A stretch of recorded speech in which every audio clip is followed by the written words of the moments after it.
Welcome back to America Decides. The recent firing of two members of the Federal Trade Commission may be at odds with a 90-year-old Supreme Court ruling limiting presidential power over quasi-independent commissions. The two fired Democratic commissioners at the FTC have argued that President Trump violated the legal precedent known as Humphrey's Executor.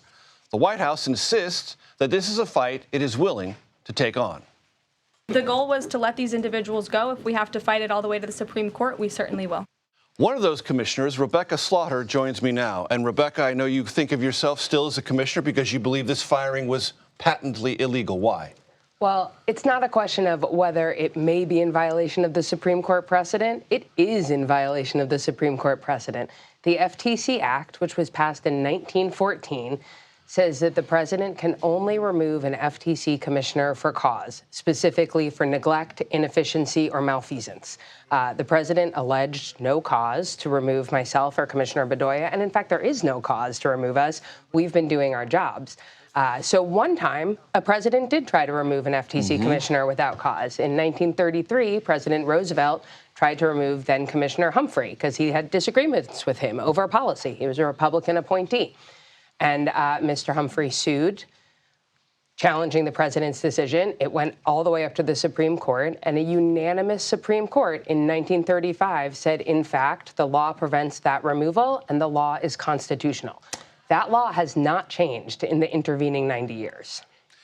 I'm glad you brought that up, that history, that basic history, because it's really, really important. I want to read to you what the Federal Trade Commission Chairman, Andrew Ferguson, said about your firing. President Donald J. Trump is the head of the executive branch and is vested with all of the executive power in our government. I have no doubts about his constitutional authority to remove commissioners, which is necessary to ensure democratic accountability for our government. I'm going to focus in on that last part, democratic accountability. I mean, this is what the people voted for. When Franklin Delano Roosevelt beat Herbert Hoover in 1932, he won with 57% of the vote, and he carried 472 electoral votes to Hoover's 59. If you are measuring mandates, FDR's was larger by several orders of magnitude than President Trump's victory in the 2024 election. And the Supreme Court, knowing clearly of that huge Democratic mandate for FDR, still said you can't do it. That's not excuse enough to countervene the law. Yeah, well, listen, I don't actually think it's about the margin of victory. President Trump won the election. That is true. That doesn't change the laws passed by Congress and the Supreme Court's interpretation of those laws. And I actually respectfully disagree with Chairman Ferguson about accountability. I think the reason the Supreme Court has upheld the FTC Act and other institutions like the Federal Reserve have been built on similar models is because of the accountability that is provided by having opposition voices within the structure of an agency. Being a minority commissioner, I can't change the direction of the agency. I can't interfere with what Chairman Ferguson wants to do or President Trump wants his team to do, but I can provide transparency and accountability around those decisions, and that is extraordinarily important for the American people. Rebecca, who appointed you? Actually, President Trump appointed me. When did that happen? Almost exactly 7 years ago. Okay. And then you were reappointed by President Biden. Yes, and both times I was confirmed unanimously by the Senate. Because we love basics, and even if they lean in a slightly nerdy direction on the show, and that's my inclination, talk to my audience about what the FTC does and how this commissioner structure works. Sure. So you should think of the FTC as the watchdog to prevent billionaire businesses and the billionaires who run them from running wild at the expense of the American people. Specifically, our job is to stop businesses from lying and cheating. What does that mean in practice? Well, I'll give you a few examples. Last year, the FTC returned $337 million back into the pockets of Americans who's had it wrongfully taken from them in frauds and scams. We blocked a mega merger of two giant grocery stores that would have raised your food prices even higher. We're currently suing pharmacy middlemen over the high price of drugs like insulin. We've passed rules to prevent junk fees and to make it as easy to cancel a subscription as it is to sign up for one, something that I know a lot of Americans really care about. I can sympathize with that. Yeah, yes. We're the cops on the beat for kids' privacy, and on and on. We do competition and consumer protection, but at the end of the day, our work is about protecting American consumers, workers and honest businesses from illegal practices that make goods more expensive, limit economic opportunity, and make it harder to get ahead in today's economy. And how does the composition of the commission reflect presidential elections? So by statute, the commission has 5 members who serve staggered terms. The statute says that no more than 3 members can be from the same party. By tradition, the commission has structured itself to allow the 3 majority members to be from the party of the president. So, for example, Chair Khan, who was the chair under President Biden, stepped down in January, even though she didn't have to, in order to turn leadership over to the Republicans as a result of the election. Question, real basic question. This firing, yours and the other commissioner appointed, Democrat, are going to challenge this legally. Functionally, today, does the FTC have a quorum to take any action?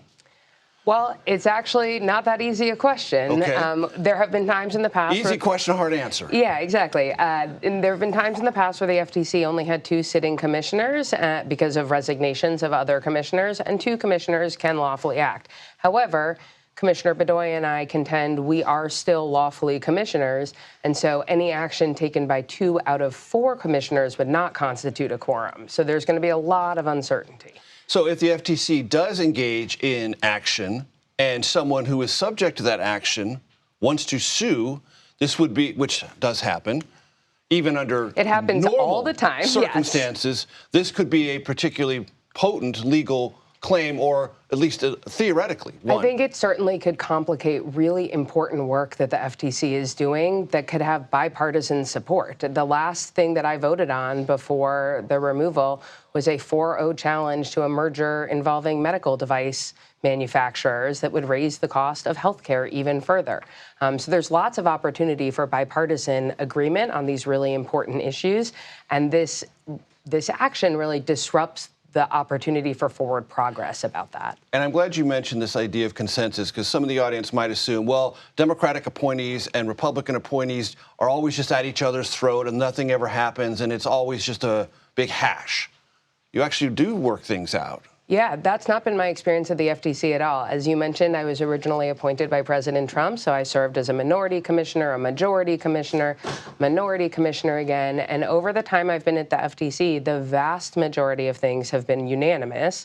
And where there have been disagreements, frequently we're able to work through those disagreements and come to a form of consensus.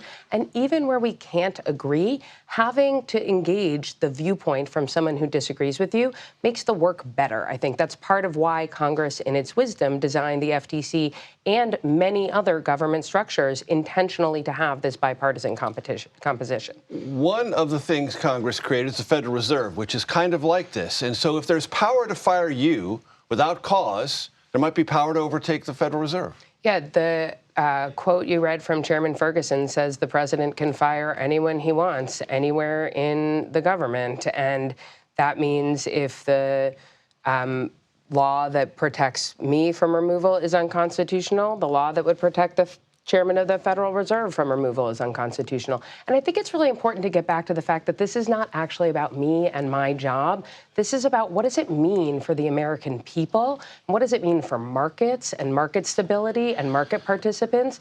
And that's where I think the focus really needs to be. Because market participants, market signals vector off of rules applied and rules understood.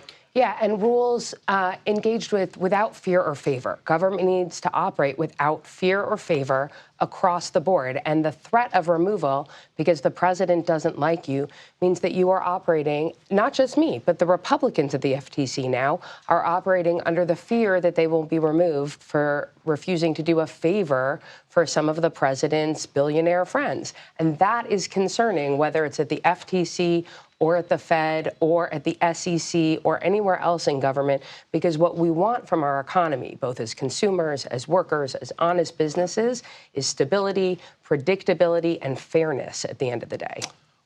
Have you filed anything legally? Not yet, but we will. And why has it taken some time? Well, I think I didn't plan to get fired.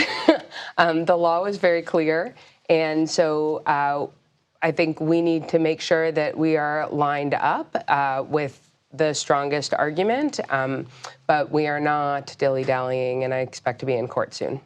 Rebecca Slaughter, thank you for coming in. Thank you for having me. I appreciate it very much.